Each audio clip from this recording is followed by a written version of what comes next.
Un paese, mille paesaggi, le montagne viste dall'altro versante è il titolo di un viaggio ad alta quota percorso in 60 immagini di grande formato e filmati che sono visibili da oggi nell'ex chiesa di San Francesco di Udine.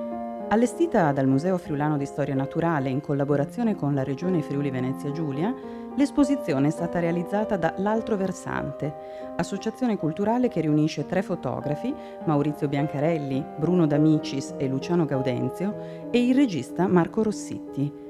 La rassegna, frutto di 3 anni di ricerca giornalistica e fotografica, con 700 giorni di lavoro sul campo, ha l'intento di portare all'attenzione del grande pubblico il sorprendente patrimonio naturale dell'Italia, percorrendo il paese dagli Appennini alle Alpi, passando per le isole.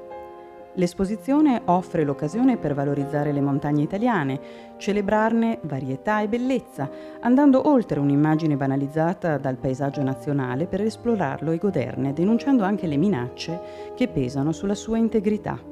Unendo immagini statiche a filmati di altissima qualità dedicati al paesaggio montano, la mostra aiuta a comprendere la diversità del territorio.